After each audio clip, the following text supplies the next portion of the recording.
She got it, Jeff, and John are back with us as well. Susan stays. So Amazon Web Services, Jeff, we were expecting, again, $9.1 billion, so that would have been up by 36%. And even with that, people say, well, it's not growing 40%. But now you come in even below that number, and that's where the disappointment sets in. What do you make of that? Well, here's the curse of high expectations. Yes. This has been a continual growth engine for Amazon. Is this saying that Microsoft is catching ground, or our web services don't have the growth that they once had? I think if that's what ultimately comes out of the number, that web services will not grow what they did in the past, that's something to really look at, because the expectations have been so high for this, and even a number that appears to be good is not good at all. And we have to figure out what the implications of this are going forward. A little note of guidance here.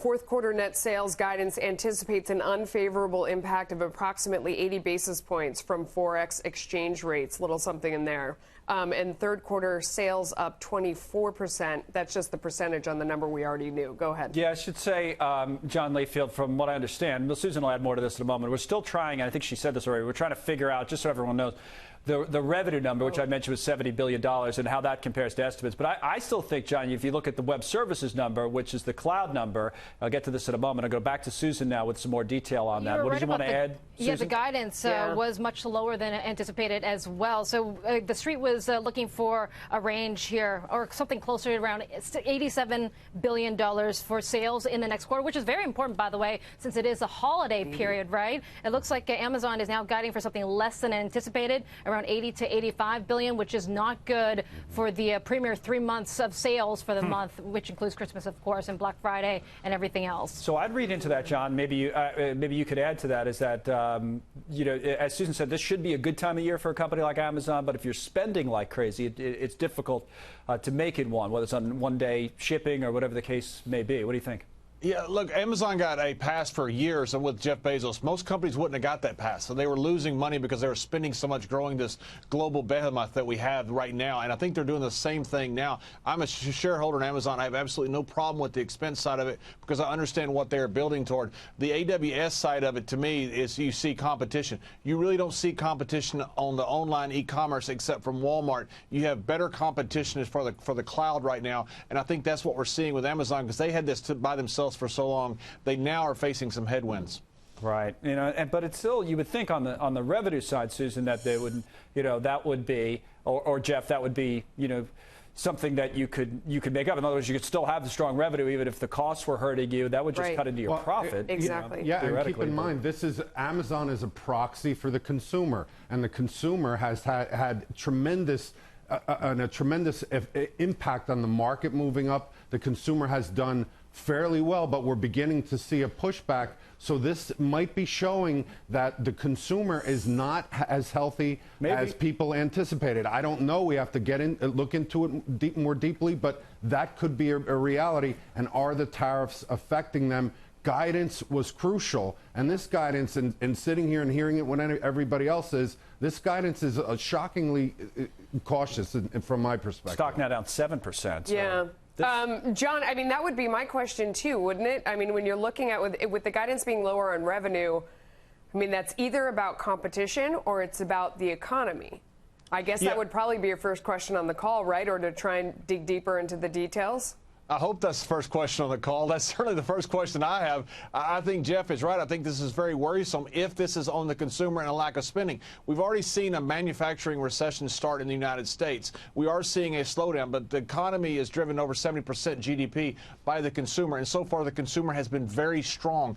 Going into Christmas like this with a reduced consumer estimate, sales estimate, to me is very worrisome. It's interesting to see what they say on the call that it is all about, whether it's competition, which I don't think it is. I think it's probably, like Jeff says, it's probably the consumer is slowing, which is very worrisome. Or they're sandbagging. I mean, there's that possibility, too. Yeah, I mean, well, I mean, they could be going conservative on the guidance, you know, and going to come in with a big beat. Bezos talks mostly about the spending, which is, again, and if you're a skeptic here, you'd say, well, you've got to have better performance on the revenue side. I mean, when I say talks about it, I say in the news release, because he hasn't been asked questions on the conference call yet, Jeff, but he says, hey, we're ramping up for our 25th holiday season, best ever for Prime. And then he goes on to say things like customers love the transition of Prime from 2 days to 1. They've already ordered billions of items for that. And then he says, quote, it's a big investment and it's the right long-term decision for customers. So that's, Jeff, kind of what we were talking about a moment ago, that's what they've always said. Hey, we got to spend now, be rewarded later. But and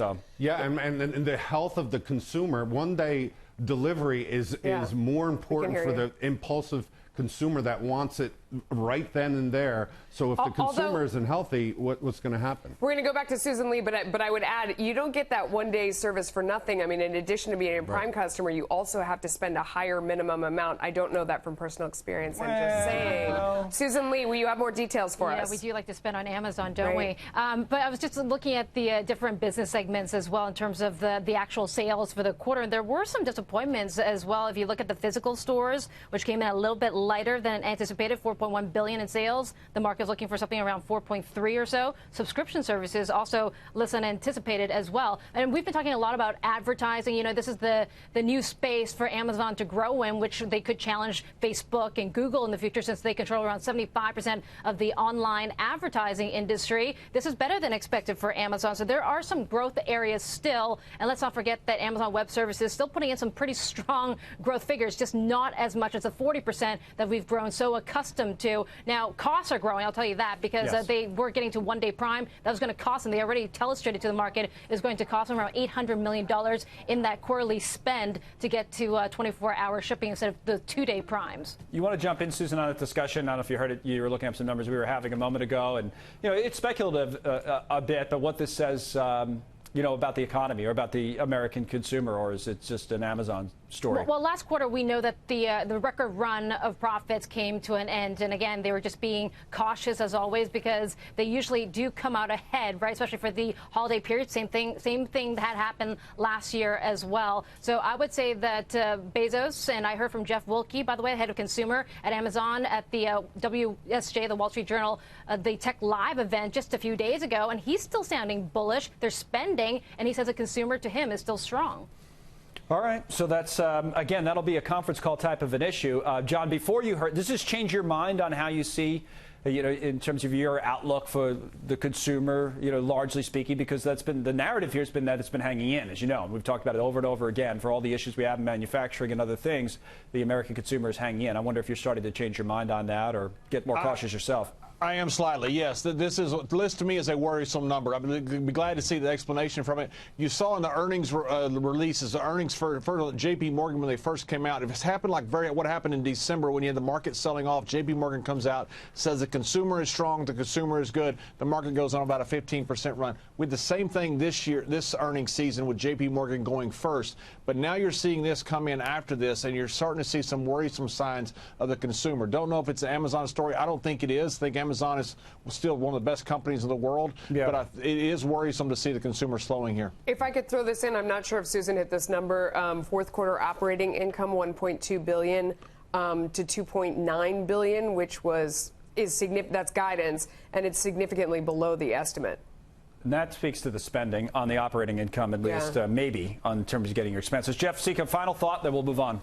Yeah, I mean, the health of the consumer, that's the story. I mean, I, like John, am very concerned about this number. I said that if the consumer breaks, the market is going to break. We got to dig into this because this could be a sign of tough times ahead. You can always say it, but some of these conference calls are not worth tuning in for. This one probably will be. Were you trying to say something, Susan, before we wrap up? We were just going to go with the $69.98 billion. I just want to wrap it up since I told you I would get back to you on the revenue number for the quarter. So pretty much in line. Fair enough. Fair enough. Pretty much in line, but it's the guidance, it seems, and the web services that's hurting it. Down 8%. Susan, Jeff, John, we'll keep going through the report, get the latest details, and we'll get back to you on that.